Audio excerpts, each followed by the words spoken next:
Ndezja flagadanëve ishte momenti kur demokratët dhe gardistët përlesheshin më fort.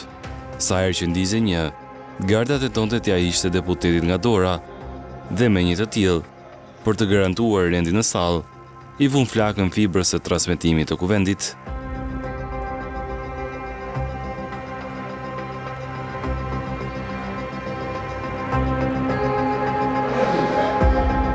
Fjalët që nuk i than brenda në sallë, demokratët dolën t'i jepnin jashtë saj, ku Sali Berisha tregoi se përse u përshkallëzua aksioni opozitës. Ideja jonë është për ligjin, kushtetutën, shtetin ligjor. Motoja tyre është vidh dhe ik. Ergys Agasi është njeriu më intim i Edi Ramës. Terrorist me 2 pengmarrje dhe jeton i qetë pas një lloj bires me mbrojtje shtetërore, por parlament me ata të cilët zbatojnë motor, vidh dhe ik, nuk ka dhe nuk mund të ketë. Ligji dhe vetëm ligji duhet të mizotrojë. Kryefjali Berishës ishin akuzën ndaj Belinda Ballukut, duke ngritur edhe teorinë që Edi Rama nuk do të jetë më mburoj për krahun e tij të djathtë. Lubi Balluku nuk vjen në parlament, ndonse duhet të informojnë shqiptarë se një pazar i pist është bërë.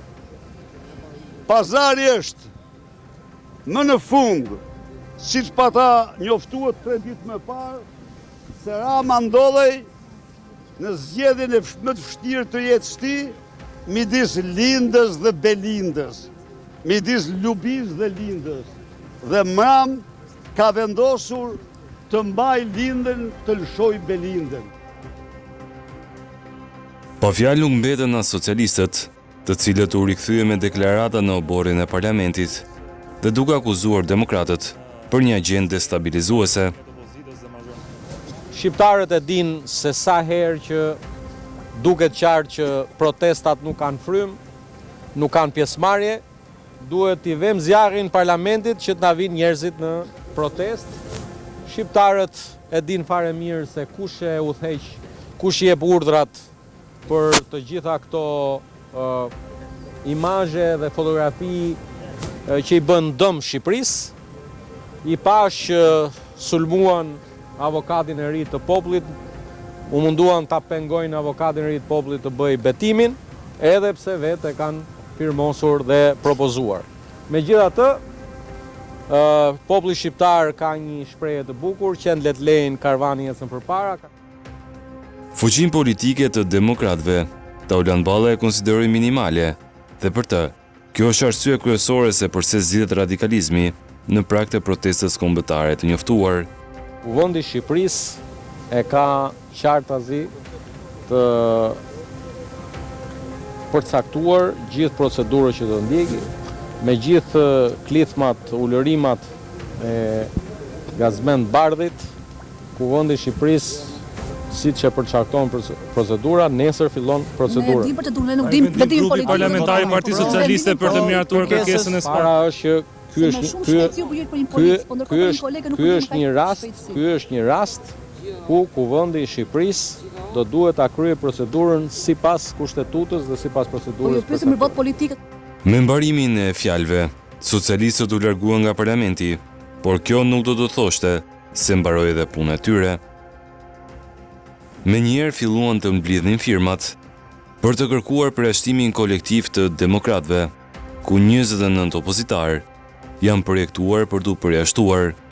Marrjen e masës disiplinore, përjashtim nga pjesëmarrja në komisione dhe në seancë plenare për 60 ditë ndaj deputetëve Belind Kolliçi, Fidel Kreka, Albana Vokshi, Ledina Allolli dhe Denis Savata, Lëviz Balliu dhe Flamur Noka, të cilat Sipas parashikimeve të nenit 65.2, nuk kanë pranuar të dalin nga salla, sipas parashikimeve të nenit 65 fraksion 1.1 paragrafi A, kanë kryer veprime të qëllimshme duke dëmtuar pajisjet dhe hequr funksionalitetin e tyre në sallën e seancave. Gjithashtu këta deputet dhe të tjerë të pa identifikuar deri më tani kanë goditur punonjësit e Gardës së Republikës së Shqipërisë, veprime për të cilat i takon prokurorisë të vendosë nëse janë goditje për shkak të detyrës për fillimin e ndjekjes penale ndaj personave të dyshuar. Marrjen e masës disiplinore për jashtëtim nga pjesëmarrja në komisione dhe në seancë plenare për 30 ditë ndaj deputetes Elda Hoti, për deputetet Gazmen Bardhi dhe Sali Berisha. Por nga e thëna në të bërë, është në mes një jave tërë, pasi mbledhja e thirrur për të përjashtuar demokratët, përkoj të ishte një orë përpara zhvillimit të kësaj jave, Këshilli i Mandateve kishte marrë në administrim kërkesën për heqjen e imunitetit për Belinda Ballukun. Rëndësinë e kësaj çështje tregoi prania e Klodian Brahos në kryesinë e kuvendit. Ditën e parë të punës si drejtuesi SPAK, ai e zhvilloi përballë Niko Peleshit, duke kërkuar bashkëpunimin ndërinstitucional për të hequr imunitetin Belinda Ballukut.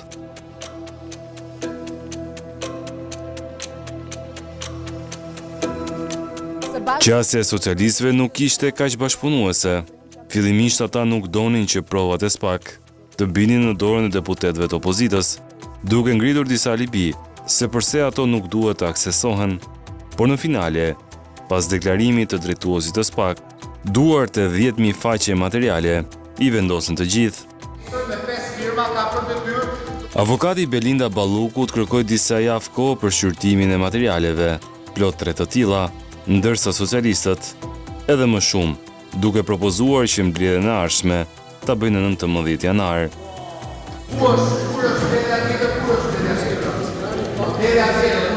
Ndërsa demokratët ishin më të ngutshëm, përballë këtyre qëndrimeve Niko Peleshi ndërpreu mbledhjen për 20 minuta për të konsultuar se çfarë do të bënin me kërkesën e SPAK dhe pas 20 minutash ndërpreu mbledhjen pa afat. Do të trasim nesër me 5 firma ka për detyrë të trasim mbledhje. Si është përgjigjë Rama në telefon dhe thot ta shty, derisa ta thot ka datën e vet. Po ç'është kjo pa datë? Niko Peleshi dhe socialistët e tjerë u larguan nxitimthi nga ambientet e kryesisë së kuvendit. Kryetari nga dera e eskortës, Balla nga dera e ceremonialit, ndërsa të tjerë nxituan të iknin para në sy të gazetarëve.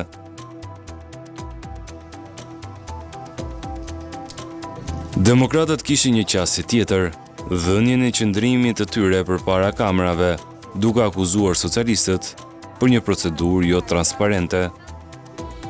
Po, sipas ligjit, se i cili deputet, antar i Këshillit të Mandateve, do duhet ta ketë të plot përfshirë USB-n e famshme që kryetari i kuvendit e kishte kyçur në një kasafor që nuk e dim ku ndollet gjatë gjithë këtyre orëve. Dhe sot tua edhe skenari pse e kështë kyçur USB-n. Kyçja USB-s ishte bërë për t'i dhënë alibi të pandehurës Belinda Balluku për të kërkuar shtyrjen e mbledhjes me pretendimin që nuk është e përgatitur se nuk ka lexuar të plot material.